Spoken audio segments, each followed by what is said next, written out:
Hello दोस्तों, welcome two mission CMA. दोस्तों हम लोग कर रहे थे सीएमए फाउंडेशन का पेपर नंबर 2 जो कि है फंडामेंटल ऑफ अकाउंटिंग। ये हमारा लेक्चर नंबर 10 है। ऑलरेडी मैं आपको 9 लेक्चर अपलोड कर चुका हूँ।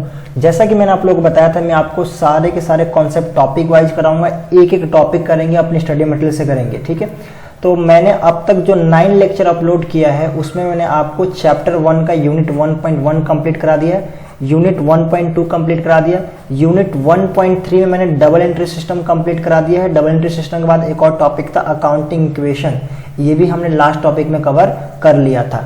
आज जो हमें पढ़ना है, आज हमें यहाँ से पढ़ना है बुक्स ऑफ प्राइमरी एंट्री क्या होती है, सब्सिडरी बुक्स क्या होती है, cash book, general ledger, trial balance, यानी जो रिमेनिंग टॉपिक है आज इस लेक्चर में हमें डिस्कस करना है। तो फटाफट सीधा आते हैं अपने टॉपिक पे। ये सारे टॉपिक मैंने ऑलरेडी आप लोगों को बहुत पहले करा चुका हूँ।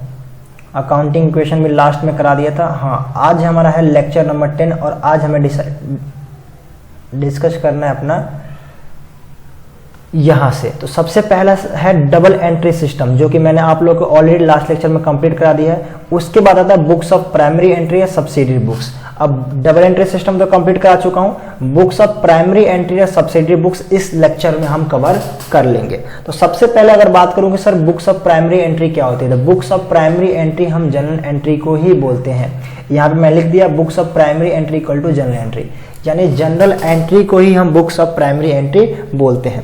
अब जनरल एंट्री कैसे करनी है आप लोगों को बहुत अच्छे से क्लास 11th में आता है, लेकिन फिर भी मैंने आप लोगों को अपने लेक्चर में भी सिखाया था कि जनरल एंट्री कैसे करनी है। देखो मैं बता देता हूं।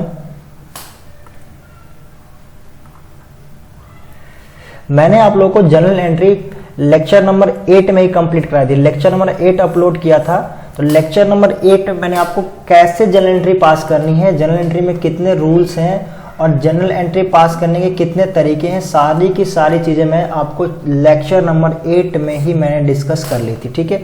तो आप प्लीज़ लेक्चर नंबर 8 देखो और फिर आप जनरल एंट्री करने की कोशिश करो, आपका ऑटोमेटिक सारे क्वेश्चंस हो जाएंगे, ठीक है। मैंने आपको लेक्चर नंबर 8 में समझाया था कि हमारे पास जनरल एंट्री करने के 2 अप्रोचेस हैं। एक होते हैं ट्रेडिशनल अप्रोच और दूसरे होते हैं मॉडर्न अप्रोच। ट्रेडिशनल अप्रोच को हम 3 गोल्डन रूल्स भी बोलते हैं, ठीक है। तो ट्रेडिशनल अप्रोच मैंने पूरा एक्सप्लेन कर दिया था चैप्टर नंबर 8 में, लेक्चर नंबर 8 में, और मॉडर्न अप्रोच को भी लेक्चर नंबर 8 में अपलोड कर दिया था। अगर बात करें टाइमिंग की, तो मैंने ट्रेडिशनल अप्रोच की जो टाइमिंग है 20.50 मिनट्स, यानी 20 मिनट 50 सेकेंड में मैंने ट्रेडिशनल अप्रोच यहाँ से स्टार्ट किया था। और मॉडर्न अप्रोच मैंने 40.10 यहाँ पे टाइमिंग लिख दिए, ताकि आप डायरेक्ट लेक्चर नंबर 8 में ये टाइमिंग पे जाओगे तो आपको मॉडर्न अप्रोच मिल जाएगा, इस टाइम पे जाओगे तो आपको ट्रेडिशनल अप्रोच मिल जाएगा। अब दोनों अप्रोच आप सीख लो, दोनों अप्रोच पढ़ लो, जिस अप्रोच से आपको बेटर लगे, जिससे आपको ईजी लगे, उस अप्रोच से आप जनरल एंट्री पास कर सकते हो, ठीक है सर। तो मैं आपसे उम्मीद करता हूं कि आप वहां से देख के लेक्चर नंबर 8 देख के आप जनरल एंट्री सीख जाओगे। अब आते हैं सर सेकंड टॉपिक पे कि सर ठीक है, जनरल एंट्री को क्या बोलते हैं, बुक्स ऑफ प्राइमरी एंट्री बोलते हैं। ये ऑलरेडी मैं पढ़ा चुका हूं। अब उसका फंक्शन ये थोड़ी सी थ्योरेटिकल आप रीड कर सकते हो, ज़्यादा इंपॉर्टेंट नहीं है, थोड़ा थोड़ा बताता हूँ। देखो क्या लिखा है यहाँ पे। अब ये books of primary entry complete हो गया। उसके बाद फंक्शन ऑफ जनरल, यानी जनरल का काम क्या है, कार्य क्या है, यानी फंक्शन ऑफ। तो सबसे पहला analytical function, each transaction is analyse into the debit aspects and credit aspects. जब मैंने आपको डबल एंट्री सिस्टम समझाया था तो मैंने बताया था कि डुअल एस्पेक्ट्स होता है। डुअल एस्पेक्ट का मतलब हर एक ट्रांजेक्शन की 2 एस्पेक्ट्स होता है, एक डेबिट और एक क्रेडिट। वही यहाँ पे सेम चीज लिखा हुआ है। क्या बोल रहा है कि each transaction is analyse in debit expect and credit expect. Her transaction को एनालाइज करते हैं कि कौन सा अमाउंट डेबिट में जाएगा, किस नेम से, और कितना अमाउंट क्रेडिट में जाएगा, और उसका नेचर क्या होगा, नाम क्या होगा, और उस हिसाब से हम क्या करते हैं, एंट्री पास कर देते हैं, ठीक है जी। उसके बाद क्या, recording function. Accounting is a business language which help to record the transaction based on the principle. और अकाउंटिंग में जितने भी आपके ट्रांजेक्शन्स होते हैं सबको रिकॉर्डिंग की जाती है प्रिंसिपल के बेस पे। ऐसा नहीं कि हवे में कुछ भी रिकॉर्ड की जाए, हर चीज का रिकॉर्ड करने के लिए प्रिंसिपल है, उस प्रिंसिपल के बेस पे रिकॉर्ड किया जाता है। सर क्या प्रिंसिपल है, लेक्चर नंबर 8 में समझाया हुआ है, ठीक है जी। उसका हिस्टोरिकल फंक्शन क्या लिखा है, it contain chronological record of transaction. Historical function मतलब क्या होता है कि एक डेट वाइज ट्रांजेक्शन को रिकॉर्ड किया जाता है। यानी पहले अगर आपके पास दिसंबर है तो पहले दिसंबर का रिकॉर्ड होगा, फिर उसके बाद जैन आएगा, फिर फेब में आएगा, पहले आपका जून है तो जून, फिर जुलाई, मतलब एक हिस्टोरिकल वे में रिकॉर्ड होता है। ऐसा नहीं है कि पहले आगे पीछे आपकी डेट हो, डेट वाइज होता है तो जो भी डेट वाइज चलती है उसे हिस्टोरिकल फंक्शन भी कहते हैं। ये बहुत इजी सा फंक्शन दिया हुआ है, ज्यादा इंपॉर्टेंट नहीं है, ज्यादा इस पर ध्यान देने की जरूरत नहीं है, आपको सिर्फ जनरल एंट्री पास करनी आनी चाहिए। और जनरल एंट्री को बुक्स ऑफ प्राइमरी एंट्री भी हम बोलते हैं, ठीक है। तो जनरल एंट्री कैसे पास करना है, क्या मेथड्स है, लेक्चर नंबर 8 में देखने हैं, और उसके जो फंक्शन मैंने यहाँ डिस्कस कर दिए। अब सब्सिडी बुक्स भी इसी लेक्चर में हम डिस्कस करेंगे, ठीक है। तो उसके बाद आते हैं कि चलो एडवांटेजेस क्या है, उसके बेनिफिट क्या है जनरल एंट्री के। जनरल एंट्री के अगर बात करें कि sir what is advantages of general entry, general entry हम करते हैं तो उसके हमें क्या क्या बेनिफिट मिल सकते हैं। तो सबसे पहला जो बेनिफिट क्या लिखा है, क्रोनोलॉजिकल रिकॉर्ड, यानी आपको डेट वाइज क्या हो सकती है, रिकॉर्डिंग रहेगी, क्रोनोलॉजिकल रिकॉर्ड रहेगा। देखो क्या लिखा है यहाँ पे, it record transaction are when it happen, कह रहा है कि जब भी रिकॉर्ड की जाती है जब वो ट्रांजेक्शन होता है, यानी जब भी ट्रांजेक्शन अराइज होगा तुरंत उसी टाइम रिकॉर्ड की जाएगी। So it is possible to detail day to day information, और इसलिए ये पॉसिबिलिटी है कि आपके पास डे टू डे इन्फॉर्मेशन रहेगी, यानी हर डे की, हर वीक की, हर मंथ की आपको अलग अलग इन्फॉर्मेशन अवेलेबल रहेगी। आप जब चाहो जिस डे की चाहो ट्रांजेक्शन इजिली आप देख सकते हो। Minimising the possibility of error, अगर आप सही से जनरल एंट्री करते हो तो एरर में थोड़ी सी कमी हो सकती है। ऐसा नहीं कहता कि एरर खत्म हो जाएगा, लेकिन एरर होने के चांसेस कम हो जाते हैं, मिनिमाइज हो जाते हैं, ये इसके एडवांटेजेस है। उसके बाद बात है नरेशन, आपने देखा होगा कभी भी जनरल एंट्री करते हो नीचे लिखते हो बीइंग, कुछ भी लिखते हो, जो काम करते हो बीइंग करके लिख देते हो, इसे कहते हैं नरेशन, यानी एक्सप्लेनेशन, नरेटिव, यानी जो भी आपने एंट्रीज की है। लेट सपोज आपने कैश में सामान बेचा, एंट्री क्या बनाओगे, तो सर हम एंट्री बनाएंगे cash account debit to sales account, cash account debit to sales account, ठीक है। तो इसकी अब लिखूंगा ना being good sale in cash, जो आपने एंट्री की उसकी एक्सप्लेनेशन, उसको हम कहते हैं narration. It means explanation of recorded transaction, ठीक है। हेल्प द फाइनलाइज अकाउंट, और फाइनलाइज अकाउंट करने में उसको हेल्प करता है, यानी इसी से हम क्या करेंगे, ट्रायल बैलेंस बनाएंगे, लेजर बनाएंगे और अपना फाइनल अकाउंट प्रिपेयर करेंगे। अब बात करें सर फॉर्मेट की, तो फॉर्मेट आप सबको पता कैसा होता है, फॉर्मेट कोई ज्यादा बताने वाली चीज नहीं है, फिर ही देखो जरा देखो फॉर्मेट में क्या होता है। यहाँ पे हम लोग क्या करते हैं, फॉर्मेट में जनरल एंट्री फॉर्मेट कैसे बनाएंगे, तो सबसे पहले सर यहाँ पे होता है डेट, ठीक है जी। उसके बाद क्या होता है पर्टिकुलर, उसके बाद क्या होता है पर्टिकुलर्स, आपने सब 11th क्लास में पढ़ा हुआ है इसलिए ज़्यादा स्पीड चल रही है। उसके बाद होता है ledger folio, LF, ledger folio, ठीक है। उसके बाद नोट टू अकाउंट या वाउचर नंबर हो सकता है, और 11th क्लास में आपने शायद देखा भी नहीं होगा, ये आपकी बुक में दिया हुआ है, वाउचर नंबर, ये आगे पीछे हो सकता है। फिर 2 कॉलम होते हैं, एक डेबिट अमाउंट की और एक क्रेडिट अमाउंट की। सिंपली ये आपकी क्या है फॉर्मेट है। तो सर इन दोनों में आपको इसमें और इसमें कुछ भी नहीं लिखना, बस ब्लैंक छोड़ देना है। क्यों, क्योंकि प्रैक्टिकली यूज होता है, आपके क्वेश्चन में नहीं दिया होगा। सर अगर क्वेश्चन में लेजर फोलियो नंबर दिया होगा तो अगर दिया होगा तो यहाँ पे डालने में क्या जा रहा है यार, जो भी दिया होगा डाल देना, क्या जा रहा है। सर वाउचर नंबर दिया होगा तो डाल देना, नहीं दिया होगा तो आपको ब्लैंक यहाँ पे रहने देना। बाकी डेट में डेट, पर्टिकुलर में जो आपने एंट्री की है, और डेबिट का अमाउंट डेबिट और क्रेडिट का अमाउंट क्रेडिट। तो ये आपका फॉर्मेट है, इसी फॉर्मेट को एक्सप्लेन किया हुआ है, ज़्यादा इस पर आपको टाइम लगाने की जरूरत नहीं है, एक बार रीड करके निकल जाना, ठीक है। अब आते हैं देखते हैं बुक में क्या बोला हुआ है इसने। ये देखो, ये आपका दिया वाउचर नंबर लेजर फोलियो पे, अच्छा पहले वाउचर दिया फिर लेजर फोलियो दिया, ठीक है। ये आपका वाउचर नंबर है, यहाँ पे लेजर फोलियो को शॉर्ट में बोलते हैं हम LF, फिर डेबिट, फिर क्रेडिट, यहाँ पे पर्टिकुलर, यहाँ पे डेट, ठीक है। डेट यहाँ डालेंगे, एंट्री यहाँ करेंगे, वाउचर नंबर दिया हुआ तो यहाँ डालेंगे। लेजर फोलियो मतलब किस लेजर में ये ट्रांसफर होगा, ये नंबर दिया हुआ है अकाउंट में, क्वेश्चन में तो ही डालना, अदरवाइज इसको ब्लैंक छोड़ना है, यहाँ पे अमाउंट डालना, ठीक है। उसके बाद वही चीज़ एक्सप्लेन किया कि डेट क्या होता है, पर्टिकुलर, वाउचर नंबर, ये सब क्या होती है। बहुत छोटी छोटी चीज़ है, इन सब पे ज़्यादा टाइम आपको नहीं लगाना है। अब दिया हुआ तो मुझे बताना पड़ता है। अब सीधा देखो आते हैं जनरल एंट्री पे। ये आपकी एक क्वेश्चन किया हुआ जनरल एंट्री, जिसे आपको खुद करना है। मैं एक और करा देता हूँ, मैं कोई सा भी एक क्वेश्चन करा देता हूँ, बाकी आप खुद करना। एंट्री आपको करनी आनी चाहिए, एंट्री आपके लिए इंपॉर्टेंट है। जैसे ये क्वेश्चन लिखा हुआ है, अगर इस क्वेश्चन की मैं एंट्री करना चाहूँ तो क्या लिखा है, journalise the following transaction of Mr Roy. Mr Roy की बुक्स में आपको क्या करनी है, जनरल एंट्री पास करनी है। तो कैसे पास करेंगे, मिस्टर रॉय की बुक्स में जनरल एंट्री पास करनी है तो पहले तो आपको क्या करना पड़ेगा, देखो यहाँ फॉर्मेट, देखो इस वाले फॉर्मेट में यहाँ पे वाउचर नंबर नहीं बनाया, देखो नहीं बनाया ना, यहाँ पे एक वाउचर नंबर भी था। वही होता है कि प्रैक्टिकली वाउचर नंबर कोई बनाता ही नहीं है।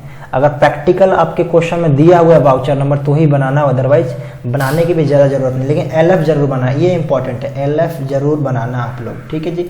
अब मैं इस क्वेश्चन को सॉल्व करके दिखा देता हूँ। वैसे तो किया हुआ है लेकिन फिर भी चलो, अब कुछ तो होना चाहिए करने के लिए।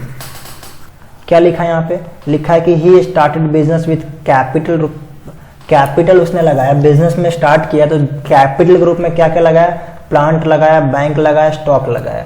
तो ये क्या है, ये सारे एसेट्स हैं। और मैंने आपको पढ़ाया था ट्रेडिशनल अप्रोच में debit words comes in, asset किस में जाता है सर, तो एसेट जाता है सर रियल अकाउंट में। और रियल अकाउंट का रूल क्या है, तो सर रियल अकाउंट का रूल है debit words comes in, credit words goes out. बहुत ईजी है।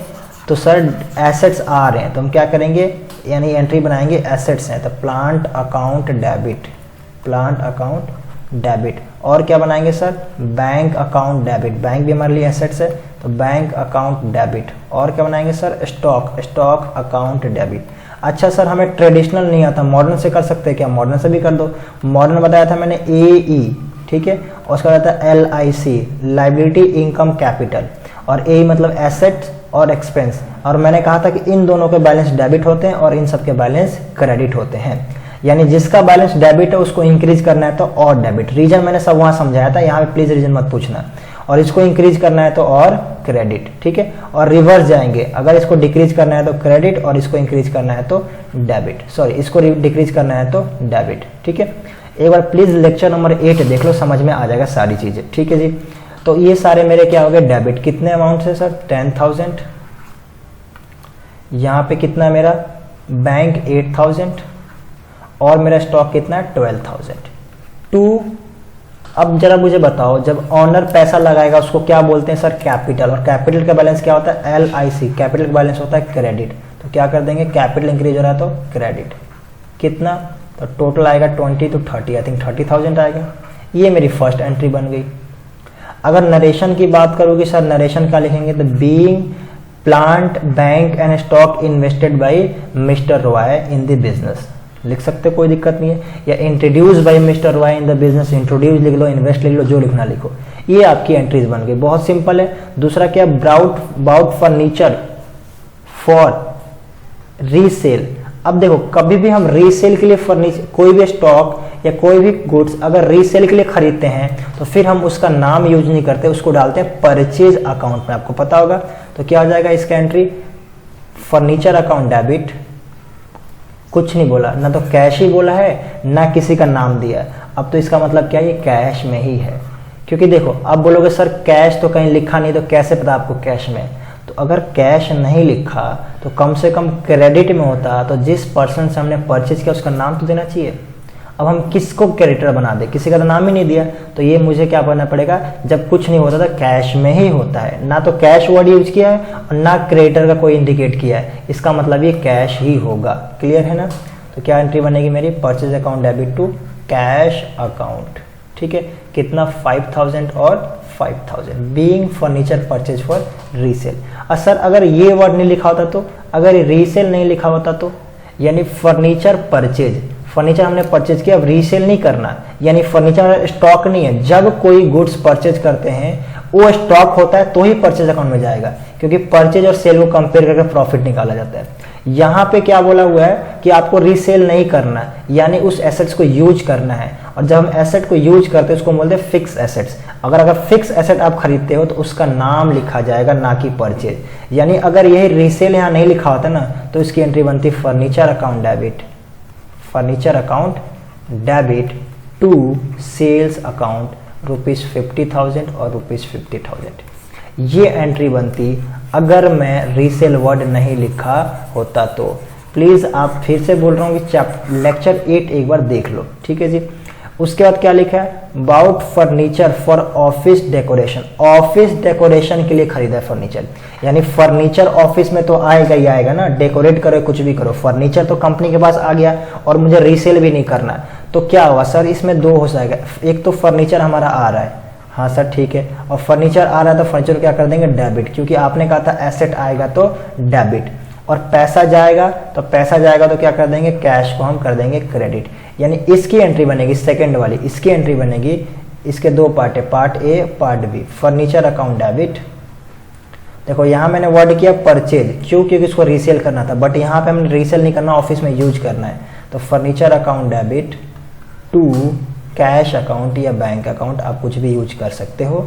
सिंपली 3,000 है, कैश यूज कर लेते हैं। अब देखो क्या लिखा है, paid rent out of personal cash for ₹2,000। कह रहा है कि पेड किया हमने रेंट, किसका, out of personal, for cash ₹2000। कहाँ से पे किया है? तो सर हमने अपने पर्सनल कैश से पे किया है। यानी आपने यहाँ पे देखो क्या हो रहा है, यहाँ पे ऑनर अपना पर्सनल पैसा यूज कर रहा है किसके लिए? For business, for business. और आपको पता है कि अगर ऑनर कुछ भी पैसा बिजनेस के लिए खर्च करे या बिजनेस में इन्वेस्ट करे तो हमारा क्या बन जाता है? कैपिटल बन जाता है। तो यहाँ पे क्या एंट्री बनेगी? सर यहाँ पे दो ट्रांजेक्शन, एक तो रेंट, और रेंट हमारा एक्सपेंस से एक्सपेंस हो जाएगा डेबिट, लेकिन इसका पेमेंट ऑनर ने किया है और ऑनर करेगा तो क्या बन जाएगा? कैपिटल, और कैपिटल का बैलेंस क्या होता है? Credit.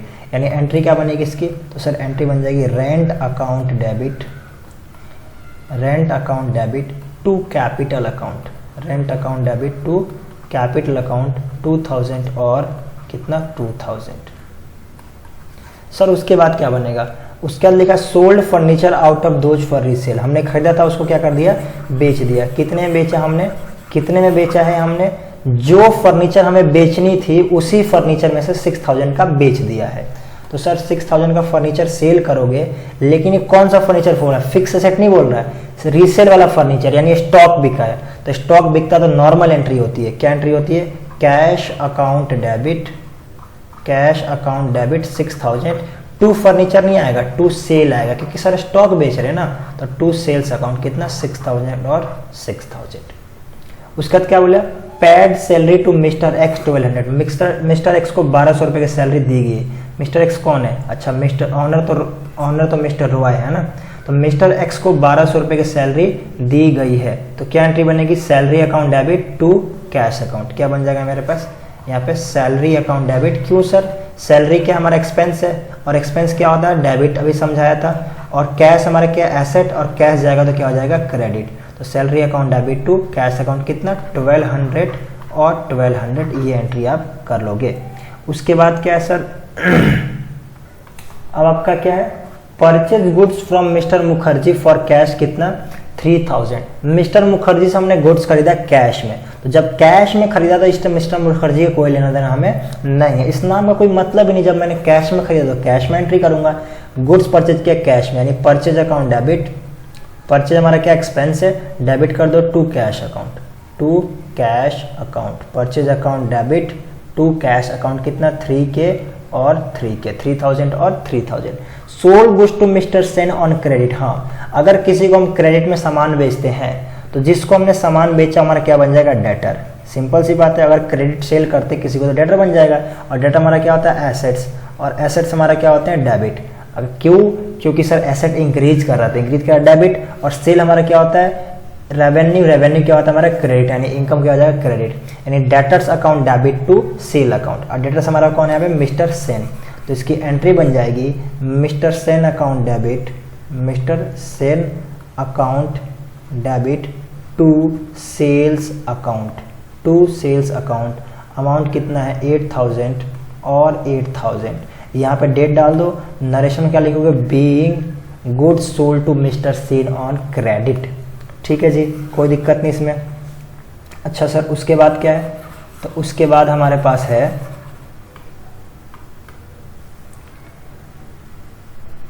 Mister Sen return goods valued 1000। अब मिस्टर सेन ने 1000 की वैल्यू की गुड्स क्या कर दी? रिटर्न कर दी। हमने 18 को भेजा था, उसने 20 को रिटर्न कर दी। अब कोई गुड्स रिटर्न कर देगा उसको क्या बोलते हैं? Sales return. हमने बेचा था, रिटर्न आ गया तो सेल्स रिटर्न। और अगर उसको परचेज किया था हमने खुद रिटर्न कर दिया, वो क्या होता है? Purchase return. तो सेल रिटर्न क्या होता है? क्या हो जाएगा? अब देखो मैंने सेल किया तो मेरा सेल इंक्रीज होता है, डेबिट। अब रिटर्न आएगा तो सेल डिक्रीज होगा, और सेल डिक्रीज होता क्या हो जाएगा? उसको डेबिट करेंगे।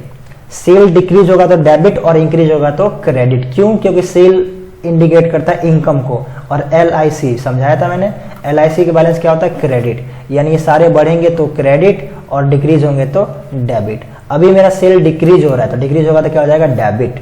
तो सिंपल क्या एंट्री बनेगी इसकी? तो सर इसकी एंट्री बनेगी sales return account debit, sales return account debit. और क्रेडिट क्या होगा? अगर मिस्टर सेन गुड्स रिटर्न करेगा तो डेटर की वैल्यू भी घटेगी। पहले उससे कितने पैसे लेने थे, तो लिखा सेन के आगे डेबिट 8000, यानी सेन से 8000 रुपीज लेने थे, लेकिन उसने 1000 का गुड्स रिटर्न कर दिया, तो अब तो 1000 का पेमेंट नहीं करेगा ना वो, इसलिए हम क्या करेंगे, डेटर को भी डिक्रीज कर देंगे। डेटा हमारा क्या है, एसेट, और एसेट डिक्रीज होगा तो क्या हो जाएगा, क्रेडिट। ठीक है जी, तो टू मिस्टर सेन अकाउंट, तो यहाँ लिख देंगे टू मिस्टर सेन अकाउंट, कितना 1000 और 1000। ठीक है, उसके बाद क्या, receive cash from mister Sen 6500 in full settlement. अब जरा मुझे बताओ, सेन से मुझे इधर की साइड की मैं रफ कर देता हूँ, अगर आपको वैसे नोट डाउन क्या करोगे, आपकी बुक में तो है ही। ठीक है, देखो अब मिस्टर सेन से मुझे कितने पैसे लेने थे, तो सर मिस्टर सेन से टोटल लेने थे 8000, जिसमें से उन्होंने 1000 का रिटर्न कर दिया था, यानी टोटल 7000 लेने थे। देखो 8000 लेना था ना, यहाँ पे 8000 था ना हमारा डेटर, 1000 का डिक्रीज हो गया, यानी नेट जो मेरे को लेने थे, net due to mister Sen कितना था मेरे पास, 7000। अब भाई साहब ने कितना पेमेंट किया, 6500 पेमेंट किया और बोल दिया फुल सेटलमेंट की, अब पैसा नहीं दूंगा भाई, यानी 500 तो अभी भी बच रहा है। अब आपको किसी को 7000 देना था, आपने उसको 6500 दे दिया, बोल दिया कि भाई अब नहीं दूंगा, सेटलमेंट कर लेते हैं, यानी सिंपली आप क्या करो, 500 का उससे डिस्काउंट ले रहे हो। ठीक है, तो इस केस में मिस्टर सेन को 500 का डिस्काउंट दिया गया है, किसके द्वारा, मिस्टर रॉय के द्वारा। एंट्री क्या बनेगी, तो सर कैश आएगा, कितना आएगा, 6500। कैश हमारा एसेट, एसेट है तो डेबिट 6500। और मिस्टर सेन हमारा जो क्या है, डेटर थे, उसकी वैल्यू क्या आ जाएगी, नील। और डेटर की वैल्यू क्या करोगे, अगर आप डिक्रीज करोगे तो करना पड़ेगा क्रेडिट। बट डेटर की वैल्यू कितनी थी, 8 में से 1 माइनस किया था, 7000 की वैल्यू थी, लेकिन सर रिसीव तो 6500 हुआ ना, मैच तो नहीं कर रहा है। 500 का हमारा क्या हुआ, डिस्काउंट, और डिस्काउंट अलाउड करोगे तो आपके लिए क्या है, एक्सपेंस है, तो उसको क्या कर दोगे आप, डेबिट। तो हमने कहा था discount allowed account debit, discount allowed account. अच्छा सर, उसके बाद क्या है, about goods from mister Bose on credit. Mister Bose हमने क्रेडिट में सामान खरीदा है, तो मिस्टर बोज हमारा बन जाएगा क्रेडिटर, और क्रेडिटर होती है लाइबिलिटी, लाइबिलिटी का बैलेंस होता है क्रेडिट। और परचेज करेंगे तो हमारा परचेज क्या है, एक्सपेंस, एक्सपेंस होता है डेबिट। तो परचेज अकाउंट डेबिट, गुड्स खरीदा है इसलिए हम परचेज लिखेंगे, और कोई एसेट खरीदा होता है, फिक्स एसेट जिसका नाम दिया होता है, फिर हम उसका नाम लिखते हैं। Purchase account debit to mister Bose, purchase account debit to mister Bose account, कितना 5000। ठीक है, तो यहाँ पे 5000, यहाँ 5000। नरेशन में being goods purchase from mister Bose on credit, simple है, लिख सकते हैं, कोई बड़ी बात नहीं है। अच्छा सर, उसके बाद क्या हमारे पास, तो इसके बाद लास्ट है हमारे पास लिखा है return goods to mister Bose 500 and pay to mister Bose 4000 in full settlement. तो पहले रिटर्न की बात करते हैं, पहले यहां तक करते हैं। हमने मिस्टर बोज को 500 का गुड्स रिटर्न कर दिया, तो जब हम रिटर्न करेंगे तो हमारा हो जाएगा परचेज रिटर्न। अब परचेज हमारा डेबिट, तो परचेज रिटर्न क्या बन जाएगा, क्रेडिट, क्योंकि अगर आपका एक्सपेंस, परचेज हमारा क्या एक्सपेंस है, और एक्सपेंस का बैलेंस होता है डेबिट, इसलिए मैंने डेबिट किया था। बट अब एक्सपेंस आप रिटर्न करोगे गुड्स, तो एक्सपेंस आपका क्या होगा, डिक्रीज होगा, और एक्सपेंस डिक्रीज होगा क्या हो जाएगा, क्रेडिट। तो मैंने कर दिया टू परचेज रिटर्न, मैंने परचेज रिटर्न क्या कर दिया, क्रेडिट कर दिया। अब सर परचेज रिटर्न तो आपने क्रेडिट कर दिया, डेबिट क्या करोगे, कितने का, 500 का रिटर्न किया। अब जरा मुझे बताओ, मिस्टर बोज हमारे लिए क्या है, लाइबिलिटी है। अगर मैं उनका गुड्स रिटर्न करता हूं तो लाइबिलिटी मेरी थोड़ी सी तो कम हो ही जाएगी, और लाइबिलिटी को अगर मुझे डिक्रीज करना है तो करना पड़ेगा डेबिट, और इंक्रीज करना है तो क्रेडिट। तो उस टाइम मुझे को इंक्रीज करना था, मैंने कर दिया था क्रेडिट, अब मुझे उसको करना है डिक्रीज करना है, तो मिस्टर बोज को क्या कर दूंगा, मैं डेबिट कर दूंगा। Mister Bose account debit to purchase return, ये मेरी एंट्री बन गई, कितने की, गुड्स रिटर्न फॉर 500। अब मैंने 500 का गुड्स रिटर्न तो कर दिया, लेकिन उसके बाद जो पैसा बचा मैंने फुल सेटलमेंट करवा दिया, कितने पे, फुल सेटलमेंट कितने में किया, 4000 में फुल सेटलमेंट मैंने करा दिया। अब जरा मुझे बताओ, मिस्टर बोज के यहाँ ड्यू कितनी, मेरी ड्यू थी सर 5000, जिसमें से आपने 500 तो माइनस कर दिया, यानी 4500 ड्यू थी, किसके यहाँ, मिस्टर बोज के यहाँ। और 4500 ड्यू थी, उसमें से मैंने पेमेंट कितना किया है, तो सर हमने पेमेंट किया है उसको 4000, और क्या बोला, फुल सेटलमेंट, यानी अब नहीं देंगे, यानी इसके बदले मैंने इतना पेमेंट किया। तो यहाँ 500 का डिस्काउंट हमें मिल रहा है, इस केस में अलाउड था, इस केस में क्या था, अलाउड था, यहाँ पे देखो अलाउड था, लेकिन अब भी डिस्काउंट हमें क्या हो रहा है, मिल रहा है, क्योंकि मैं पेमेंट कम कर रहा हूँ। तो ये मेरा क्या हो जाएगा, डिस्काउंट रिसीव, डिस्काउंट रिसीव। अब सर एंट्री क्या बनेगी इसकी, तो इसकी एंट्री बन जाएगी, आप पेमेंट कर रहे हो ना किसको, मिस्टर बोझ को। अब मिस्टर बोझ हमारा क्या है, क्रेडिटर। आप पेमेंट करोगे तो क्रेडिटर क्या हो जाएगा, डिक्रीज, डिक्रीज यानी डेबिट। तो मिस्टर बोझ अकाउंट डेबिट, मिस्टर बोझ अकाउंट डेबिट। कितने से, 4500 से, क्योंकि 45 ही ड्यू था। क्रेडिट हुआ ना 5000 से, 500 से तो पहले डेबिट कर दिया, तो 500 डिक्रीज हो ही गया, 45 बचा तो मैंने वो भी डेबिट कर दिया। यानी अब मिस्टर बोझ का आ जाएगा 0, क्योंकि मिस्टर बोझ को मैंने जितना क्रेडिट किया था उतना ही डेबिट कर दिया, हमारी लायबिलिटी नील हो गई। अब मैंने दिया क्या इसको, to cash account, to cash account payment कितना किया, ओनली 4000। सर अभी भी कुछ बचा हुआ है, हाँ अभी भी 500 मेरे को डिस्काउंट मिला है, और डिस्काउंट रिसीव करोगे तो आपका क्या होगा, इनकम, और इनकम क्या होता है, क्रेडिट। सिंपल सी बात है। तो to discount receive account, to discount receive account 500, ठीक है।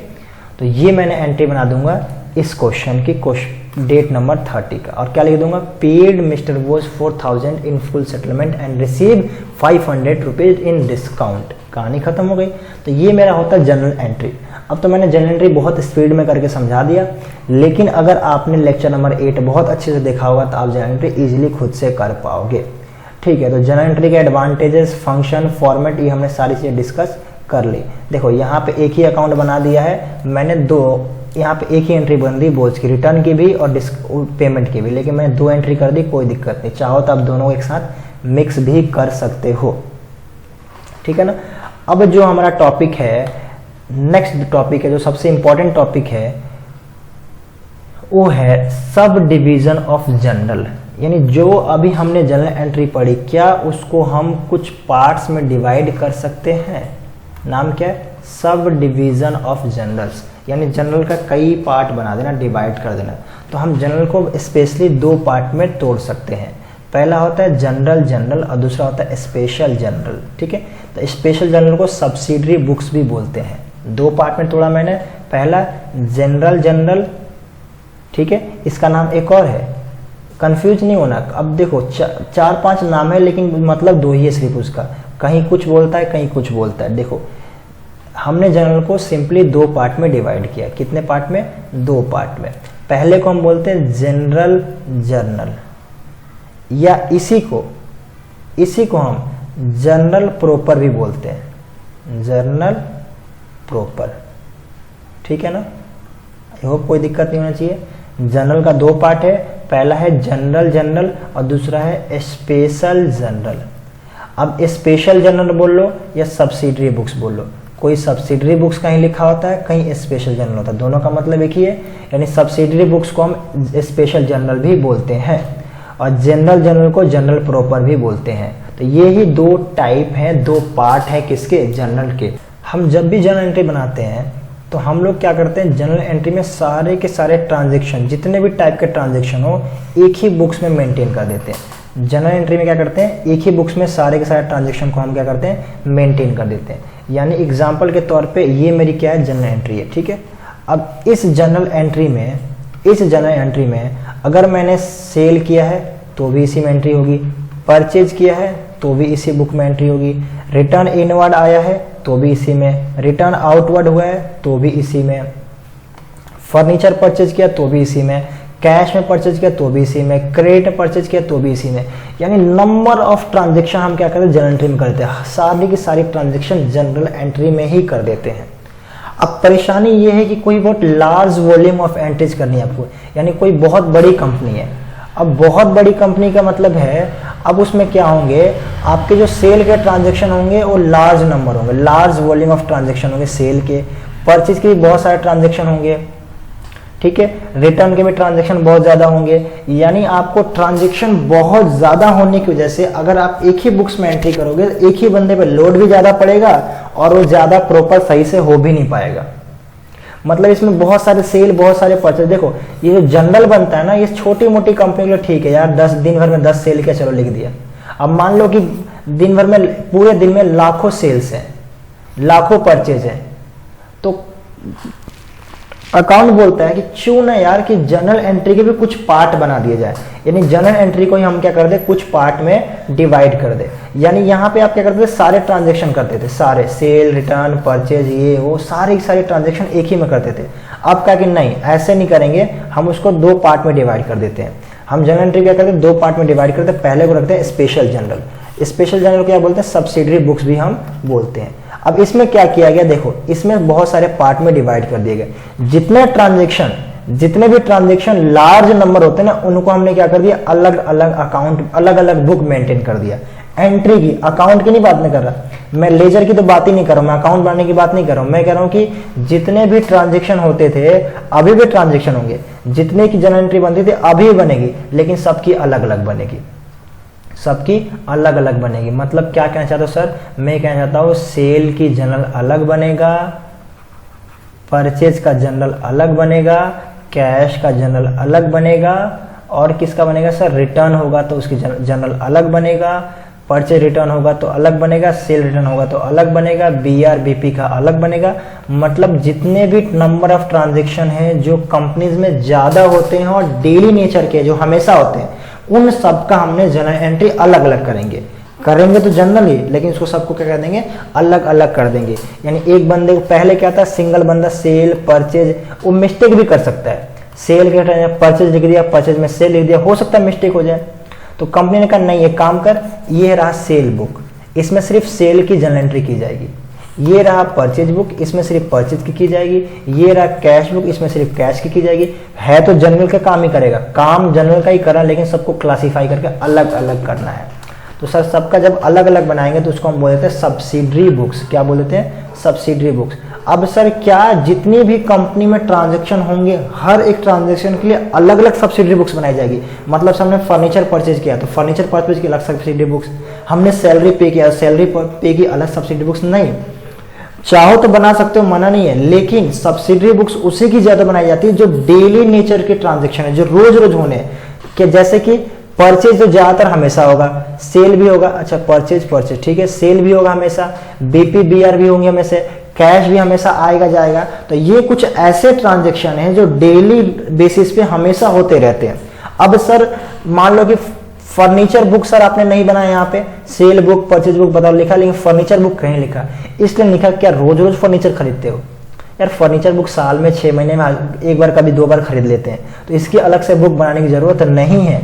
तो सर नहीं है तो फिर जाएगा कहाँ, ये चला जाएगा जनरल प्रॉपर में। ये कहाँ चला जाएगा, जनरल प्रॉपर में। लेकिन ये भी देखना पड़ेगा फर्नीचर आपने कैश में खरीदा कि क्रेडिट में खरीदा। अभी सब समझाऊंगा, बस 2 मिनट सुन लो मेरी बात, ठीक है। तो हम स्पेशल जर्नल की बात करते हैं। स्पेशल जर्नल में सिर्फ उसी का बनाएंगे जिसका ज्यादा लार्ज नंबर ऑफ ट्रांजेक्शन होता है, पहली बात। दूसरी बात सर हम और बनाना चाहें तो बना लो, कौन मना कर रहा है सर। यहाँ पे ना हमें बनाना है, क्या बनाना है, हमें लैंड बुक बनाना है, बनाओ, कौन मना कर रहा है सर। यहाँ पे हमें बनाना है बिल्डिंग बुक, बनाओ। बिल्डिंग खरीदेंगे तो सर बिल्डिंग में जर्नल एंट्री करेंगे, लैंड खरीदेंगे लैंड में करेंगे, बनाओ, कोई मना नहीं है। लेकिन कहने का मतलब उसकी बनाने की कोई जरूरत ही नहीं है, क्योंकि इसके ट्रांजेक्शन बहुत गिने चुने होते हैं, साल में 1-2 बार होते हैं, तो हम उसकी ऐसा ट्रांजेक्शन की अलग से बुक बनाने की कोई जरूरत नहीं है। तो सर नहीं बनाएंगे तो कहाँ जाएगा, जो इन सब में कवर नहीं होगा, जो इन सब में कवर नहीं होगा वो ऑटोमेटिक जनरल प्रॉपर में चला जाएगा। जो इन सब में कवर नहीं हो पाएगा, जो एंट्री इन सब में कवर नहीं होगी, वो जनरल प्रॉपर में चली जाएगी। और इन सब में कवर होगा जो डेली नंबर ऑफ ट्रांजेक्शन होते हैं। बाकी जो छोटे छोटे ट्रांजेक्शन है, छोटे छोटे मतलब अमाउंट छोटी बात नहीं, जो कभी कवर होते हैं, वो अपने ऑटोमेटिक जनरल प्रॉपर में चला जाएगा।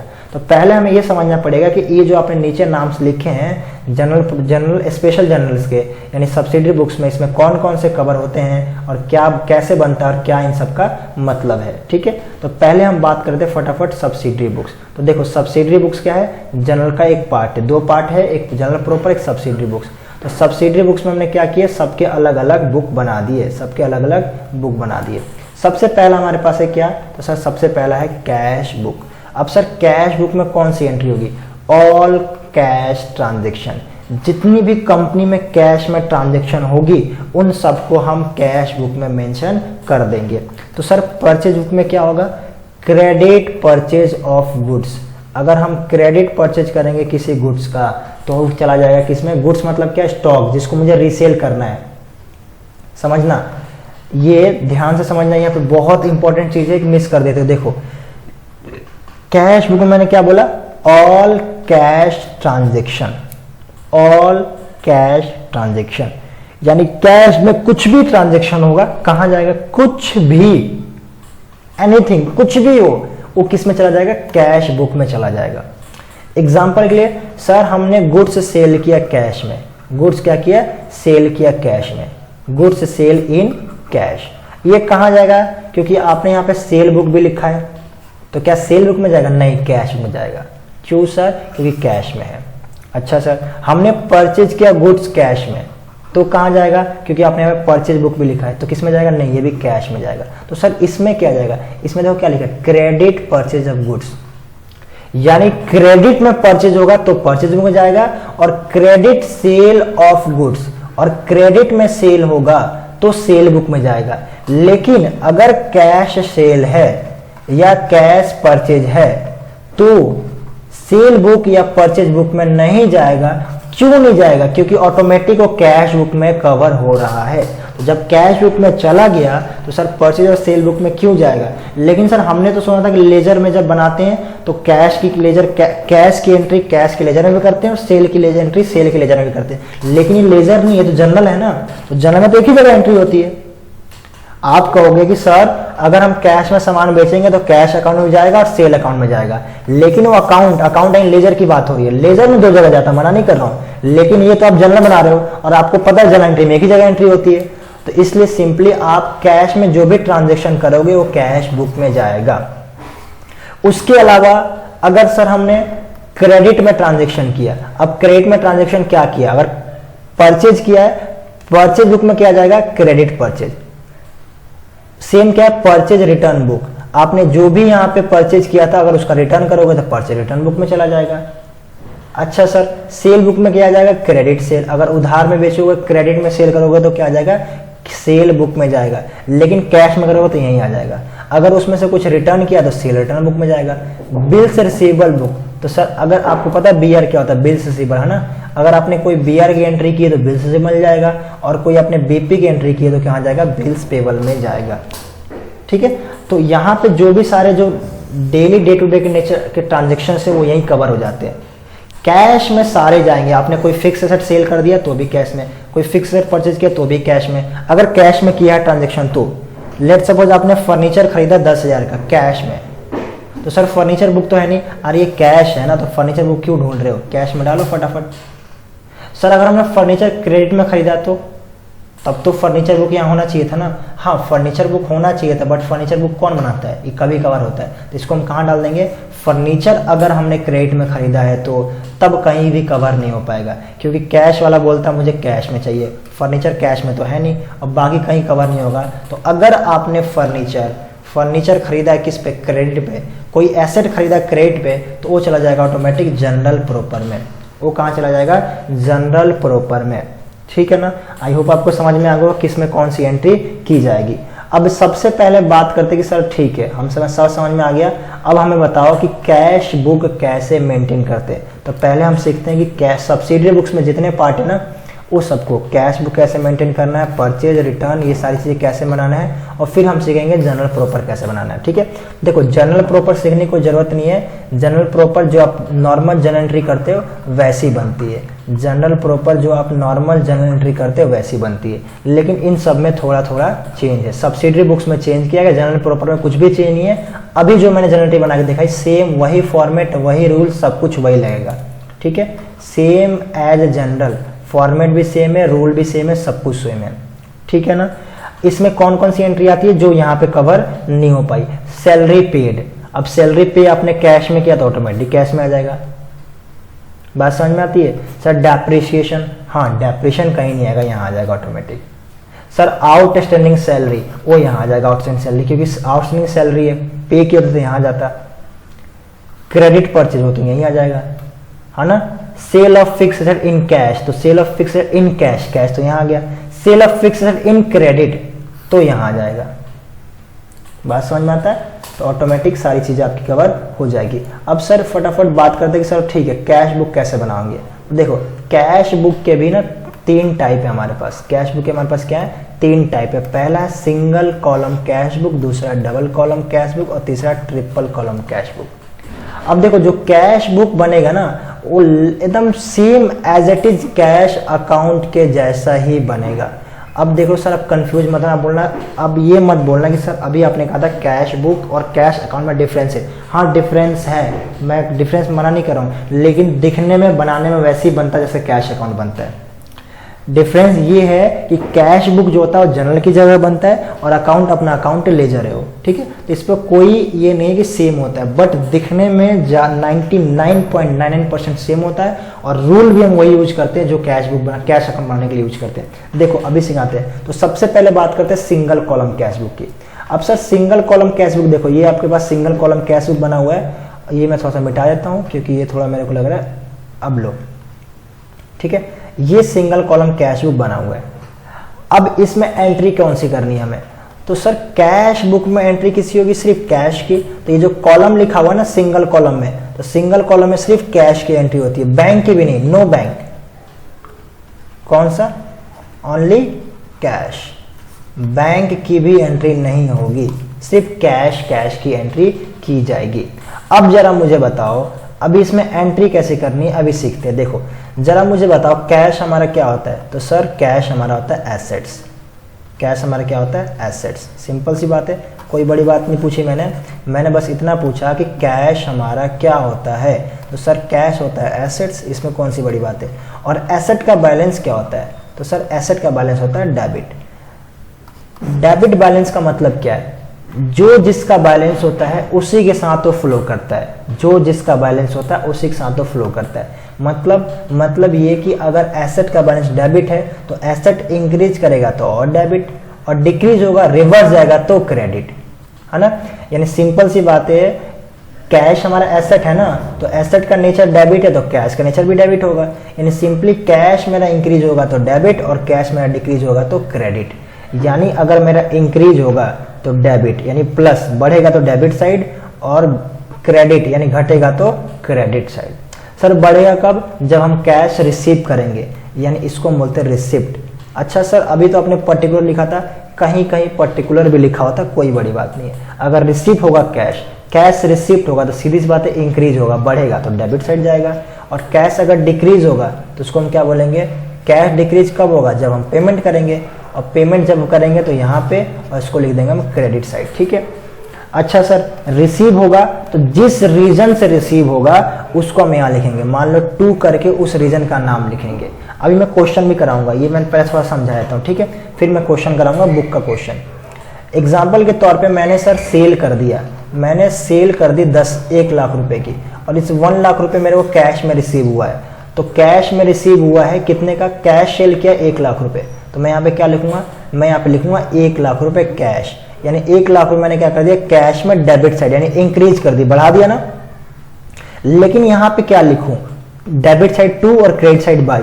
अब मैं लिखूं क्या, ये 1 लाख रुपए क्यों आया, कहां से आया, सर मैं सेल किया था तो लिख दो टू सेल, कौन सी बड़ी बात है, टू सेल्स अकाउंट, लिख दो 1 लाख रुपए। सर डेट यहाँ पे जो दी होगी यहाँ पे डाल देना, लेट सपोज 3 अप्रैल 2020, कुछ भी डाल दिया मैंने। एक और एंट्री लेते हैं, मान लो कि डेटर ने हमें पैसा पेमेंट कर दिया, debtor payment receive from debtor, payment receive from debtor 50,000। तो सर पेमेंट रिसीव करेंगे डेटर से, इन कैश में रिसीव किया है तो ऑटोमेटिक मेरा कैश क्या होगा, फिर से इंक्रीज होगा तो डेबिट साइड। अब यहाँ पे सर रीजन क्या लिखूं, पैसा कहाँ से आया, डेटर से आया ना, तो टू डेटर, कौन सी बड़ी बात है, यहाँ डेट डाल दो। सर मान लो हमने सैलरी पे कर दी, सैलरी हमने पे कर दी 20,000 रुपए की, तो पैसा आएगा जाएगा, सर पेमेंट कर रहे हैं पैसा जाएगा। तो अगर क्रेडिट साइड एंट्री करते हैं तो हम लिखते हैं बाई, और डेबिट साइड लिखते हैं टू। बाई हो गया, यहाँ पे कितना लिखा मैंने 20,000, पैसा गया, क्रेडिट साइड लिख रहा हूँ पैसा जा रहा है, क्यों जा रहा है सर, सैलरी की वजह से आ रहा है, तो सैलरी लिख दो by salary.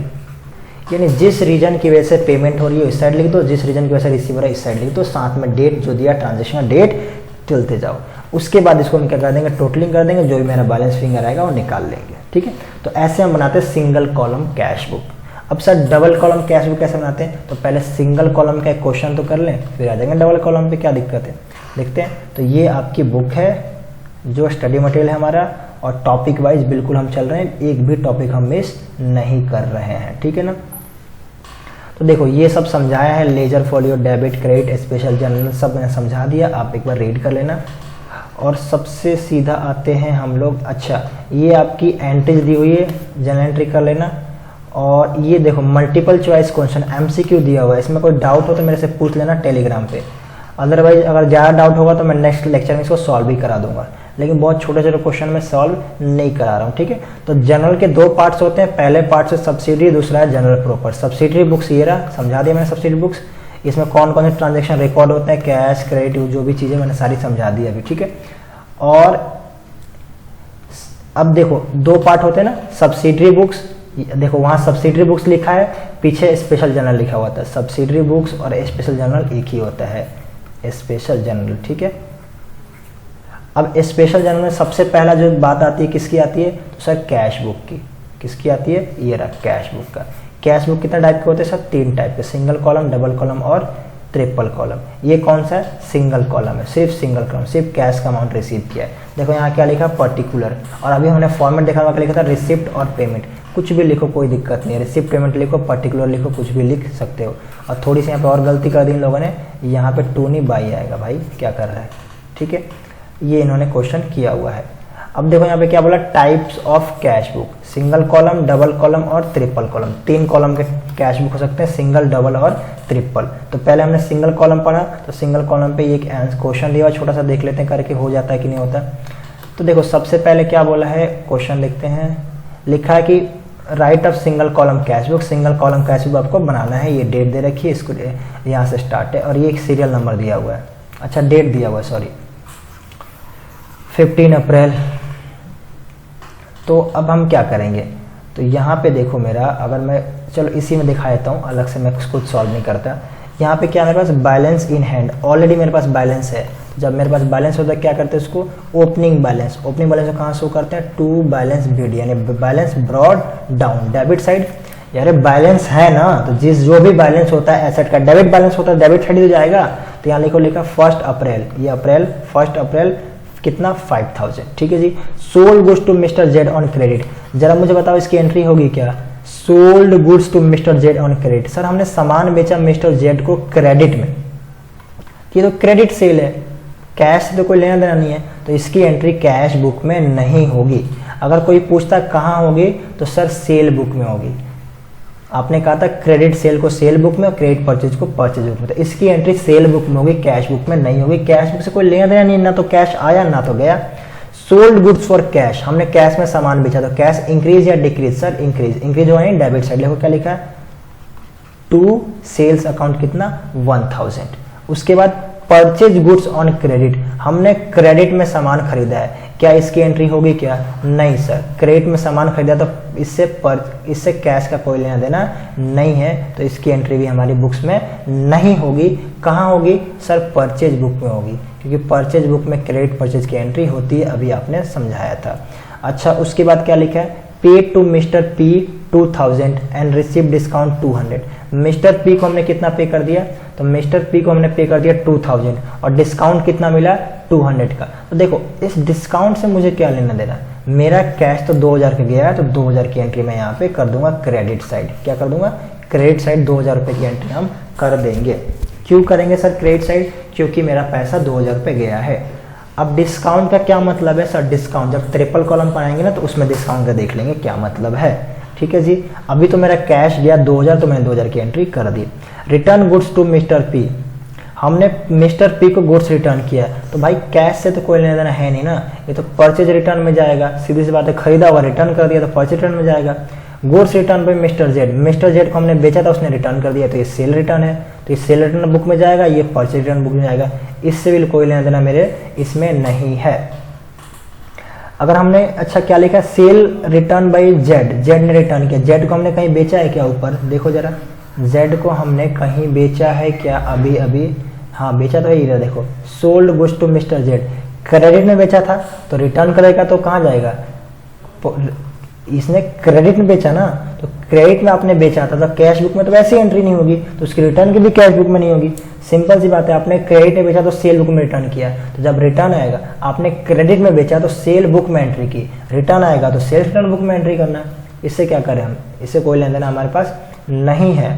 Paid salary by cheque, cheque के द्वारा पे किया है, किसके द्वारा पे किया है, चेक के द्वारा, तो आपने चेक पे किया, कैश नहीं है। ये अगर बैंक होता ना ये तो आता, ये चेक, ये जो अकाउंट बना रहा हूँ ये कैश के लिए बना रहा हूँ, ये चेक है, चेक होता बैंक के लिए, तो ये भी नहीं आएगा। रिसीव इंटरेस्ट, 1000 का हमने इंटरेस्ट पे किया है, तो यहाँ पे हमारा 1000 रुपये इंटरेस्ट हमारा आ गया, क्योंकि इंटरेस्ट आया है तो मेरा क्या हो जाएगा, इंटरेस्ट आएगा तो मेरा क्या हो जाएगा, तो सर इंटरेस्ट आएगा तो आपके लिए कैश इंक्रीज होगा। एक एंट्री छूट गई, ये वाली एंट्री, अच्छा मैंने गलत क्रॉस लगा दिया, ये वाला नहीं होगा। Z settled his account for 2500, Z को हमने सामान सेल किया था ना, उसने 2500 पर अपना अकाउंट सेटल कर दिया, तो 2500 हमारे पास पैसा आया तो हम क्या कर देंगे, उसको डेबिट कर देंगे। सर 2500 पे सेटल क्यों किया, क्योंकि देखो जेड को हमने सेल किया था 3000 का, ठीक है, उसके बाद आई थिंक कुछ रिटर्न भी हुआ था, गुड्स रिटर्न जेड ने हमें 300 रुपये का रिटर्न भी कर दिया था, तो 2700 उसे लेना था, लेकिन उसने दिया 2500, तो 2500 पे हमने सेटल कर लिया। सर 200 का तो लॉस हो गया ना हमारा, ये लॉस हो गया तो हम क्या करें, लॉस हो गया तो डिस्काउंट अकाउंट में जाएगा। यहाँ तो कैश बन रहा है, कैश कितना है 25, तो 25 की एंट्री यहाँ पे की जाएगी। तो आई होप आपको सिंगल कॉलम कैश बुक समझ में आ गया हो। बाकी जो इसमें थोड़ी बहुत गलतियाँ हैं उसको आप ठीक कर लेना, गलतियाँ कुछ नहीं है, ज़्यादा गलती नहीं है। यहाँ पे 2 लिख देना है और यहाँ पे बाई लिख देना, बस बाकी सब मस्त एकदम ठीक है। चलो जी, उसके बाद हम बात करते हैं अब इसका। अब देखो हमने टोटलिंग कर दी, ये यहाँ पे ये टोटलिंग है, इसको भी इग्नोर मारो, ये मेरा टोटलिंग है, तो ये टोटल कितना है, इधर को मैंने ऐड किया 9500, तो इधर को मेरे को ऐड करके 9500 ही आना चाहिए, बट आया कितना 2000, तो जो बैलेंस बचेगा उसको हम क्या बोल देंगे यहाँ पे, बाई बैलेंस CD। देखो ये मैंने काट दिया, लो अब इधर ऐड करो 9500 और इधर कितना 2000, लेकिन टोटल 9500 दोनों साइड लिखते हैं, जो सबसे हाईएस्ट होता है। तो अब मेरा कितना आएगा, 7500 आएगा बैलेंस CD, ठीक है। और ये जो बैलेंस CD है वही नेक्स्ट डेट को क्या बन जाता है, बैलेंस BD लिख के छोड़ देते हैं। तो यही मेरा CD यहाँ पे क्या आ गया, BD आ गया है। और फिर इसको क्लोज नहीं करेंगे, एक लाइन लगा देंगे नीचे बस ऐसे, और ये मेरा ओपनिंग बैलेंस हो जाएगा 1 मई को, जब ये खत्म होगा उसका नेक्स्ट, ठीक है जी। तो ये मेरा हो गया कैश बुक, ये मेरा क्या बन गया, सिंगल कॉलम कैश बुक, यानी सिर्फ कैश की एंट्री की, उसके अलावा और कोई एंट्री मैंने नहीं की। वही बताया, सिंगल कॉलम हो गया, डबल कॉलम और ट्रिपल कॉलम। अब सर डबल कॉलम में क्या होता है, डबल कॉलम में आपके पास 2 कॉलम बनाए जाएंगे।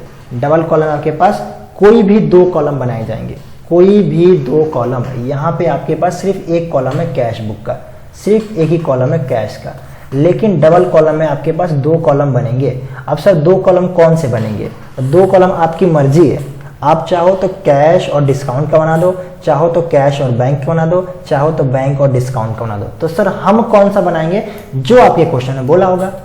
डबल कॉलम मतलब 2 कॉलम। अब 2 कॉलम में बहुत से बच्चे बोलते हैं सर कैश और बैंक का रहेगा, और बहुत से बच्चे कैश और डिस्काउंट का रहेगा। नहीं, जरूरी नहीं है, आप कैश बैंक का बनाओ, बैंक कैश का बनाओ, डिस्काउंट बैंक का बनाओ, जो बनाना बनाओ, 2 कॉलम रखना है। सर हम कौन सा बनाए, जो आपका क्वेश्चन कह रहा बना दो। यहाँ पे जैसे अगर मैं बात करूँ डबल कॉलम की, ठीक है ना, मैं अगर बात करता हूँ double column cash book,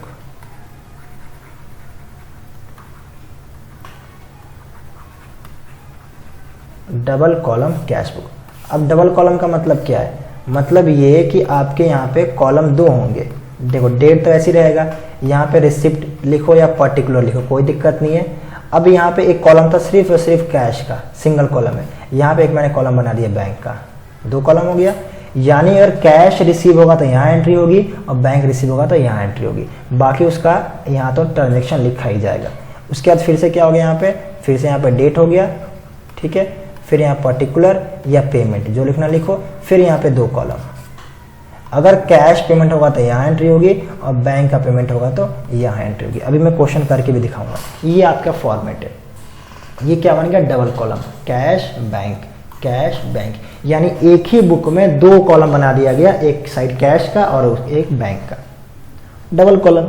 sir हम ऐसे बनाना चाहते हैं, हम चाहते हैं कि हमारे में जो 2 कॉलम हमने बनाया है, एक कॉलम कैश का रहे और दूसरा डिस्काउंट का रहे, हम बैंक नहीं रखना चाहते। तो कौन मना कर रहा है, रख लो कैश और डिस्काउंट, कौन सी बड़ी बात है सर? नहीं, हम कैश डिस्काउंट हमें नहीं रखना है। हम चाहते हैं कि हमारा जो कॉलम बनाया गया है इसमें क्या रहे, एक कॉलम तो रहे बैंक का और दूसरा रहे डिस्काउंट का, तो कोई दिक्कत नहीं, आप बैंक का रखो और डिस्काउंट का रखो, कौन मना कर रहा है? यानी कहने का मतलब है कोई सा भी दो कॉलम आपको बनानी है कोई से भी।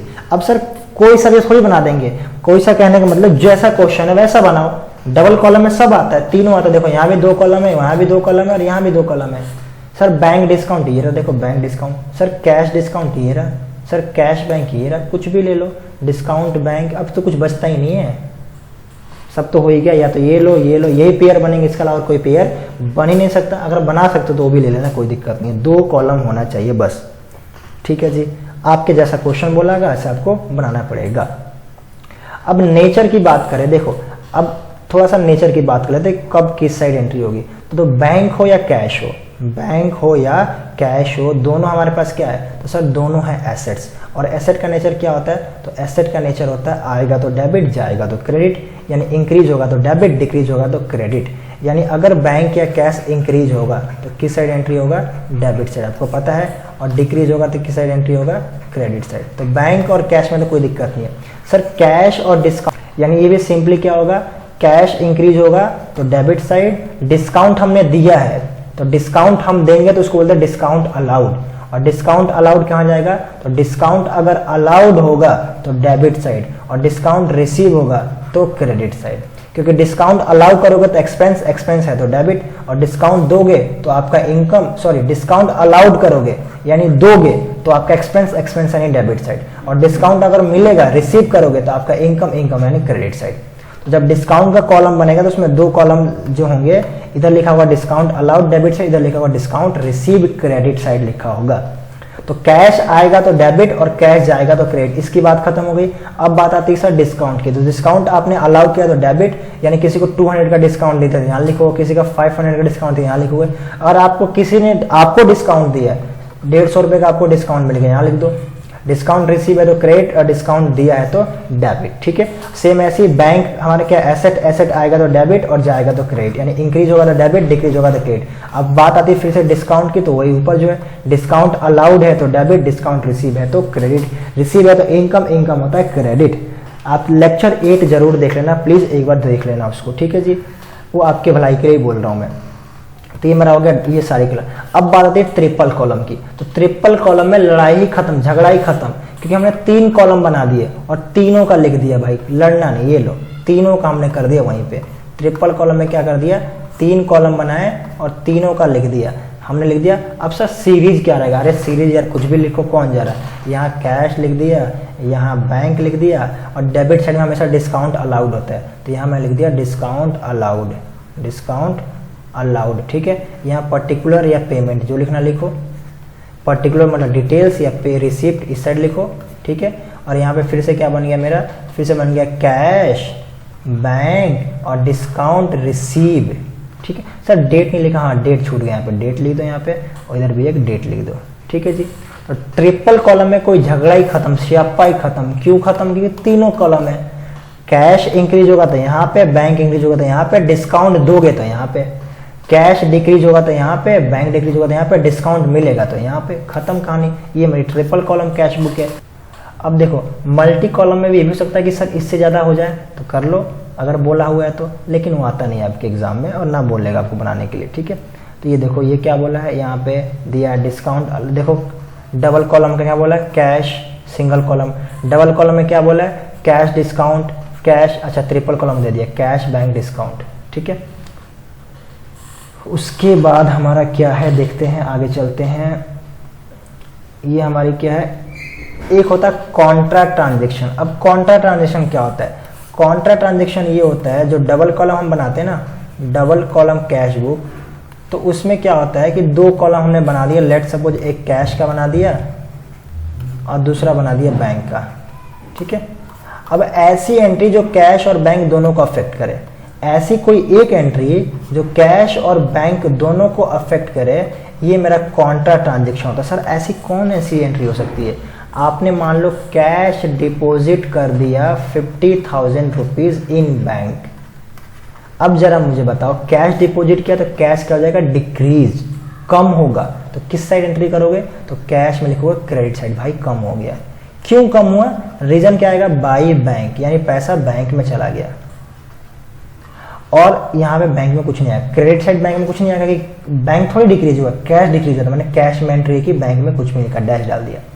अब यहाँ पे डेबिट साइड कौन इंक्रीज होगा, तो सर बैंक इंक्रीज होगा, कैश तो डैश डाल दिया और बैंक को रख दिया मैंने 50 बढ़ा दिया। अब सर बैंक क्यों बढ़ा, तो टू कैश, कैश की वजह से बढ़ा, यानी बैंक में पैसा आ गया। तो इसी एंट्री को हम बोलते हैं कॉन्ट्रा, और इसके आगे हम लिख देते हैं यहाँ पे कहीं लिख देते हैं सी, मतलब ये कॉन्ट्रा एंट्री है, यानी जो दोनों साइड अफेक्ट कर रहा है। ये मतलब नहीं है, मतलब ये है कि जो दोनों अकाउंट को अफेक्ट कर रहा है, बैंक को भी अफेक्ट कर रहा है, कैश को भी अफेक्ट कर रहा है।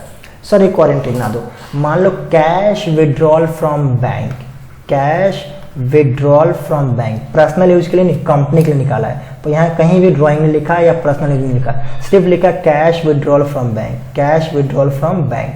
अगर हम बैंक से पैसा निकालते हैं तो क्या होगा, लेट सपोज 10,000 रुपीज बैंक से हमने निकाल ली, तो बैंक से निकालोगे तो कैश इंक्रीज होगा, तो कैश में कितना लिखा जाएगा 10,000, बैंक तो कुछ नहीं आएगा, तो यहाँ लिखा जाएगा टू बैंक अकाउंट, यानी बैंक से पैसा आया कैश में, कैश इंक्रीज हो गया।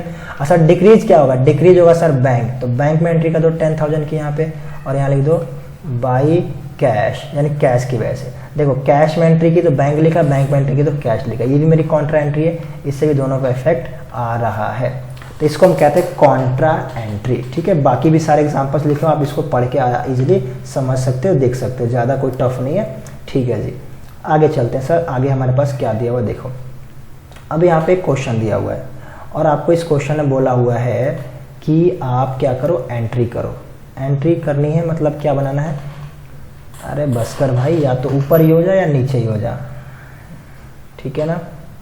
इधर देख क्या लिखा है, लिखा है let see illustration following cash and bank transaction a book mister Ashok. कह रहा है कैश और बैंक ट्रांजेक्शन को आपको मिस्टर अशोक के उसमें बनाना है। तो यहाँ पे आप डबल कॉलम बना सकते हो, लेकिन इसने ट्रिपल कॉलम बना दिया, क्या महान आदमी है। बोला इसने डबल कॉलम के लिए सिर्फ कैश और बैंक का बोला है, सिर्फ कैश और बैंक के लिए बोला है, लेकिन इसने बना दिया तीनों। ठीक है, एक तो यही चीज़ें मुझे अच्छी लगती हैं इंस्टीट्यूट की, बोलता कुछ और है करता कुछ और है। देख लेते हैं, ये कैश है, ओपनिंग कैश बैलेंस 3800 और बैंक में कितना है 2007, तो क्या आ जाएगा मेरा डेबिट साइड क्या आ जाएगा, दोनों का बीडी आ जाएगा, टू बैलेंस बीडी यहाँ पे और यहाँ पे। उसके बाद क्या, wages paid in cash, wages पे करोगे तो कैश कॉलम में, किसमें, कैश कॉलम में क्रेडिट साइड, किया हुआ कैश ये बैंक, तो यहाँ पे आ जाएगा क्रेडिट साइड। सिंपल है यार, जो पैसा आ रहा है उसको डेबिट साइड डालो, जो पैसा जा रहा है उसको क्या कर दो, क्रेडिट साइड डाल दो, ऑटोमेटिक आपका बन के कैश बुक रेडी हो जाएगा। उसके बाद क्या है सर, पॉइंट नंबर 3 ही पढ़ लेते, चलो एक बार इस क्वेश्चन को हम कंप्लीट ही कर लेते हैं। क्या बोला हुआ है, cheque receive 19,800 from BK enterprises and allowed him discount 200। Cheque मिला हमें कितने का, 90,800 का, तो किस साइड जाएगा सर, डेबिट साइड। ये मेरा कैश, ये मेरा बैंक, तो डेबिट साइड जाएगा 19,800 और डिस्काउंट कितना दिया 200, डिस्काउंट अलाउड किस साइड, डेबिट साइड, यानी डेबिट साइड में जाएगा 200 यहाँ पे। ठीक है जी, paid to consultancy by cheque, cheque के द्वारा कंसल्टेंसी फी पेश किया है, तो कहाँ जाएगा, ये मेरा क्या है कैश, ये मेरा बैंक, ये मेरा डिस्काउंट रिसीव, तो बैंक में जाएगा, चेक की तरफ पे किया कितने 7,500 आई थिंक, यहाँ जाएगा क्रेडिट साइड।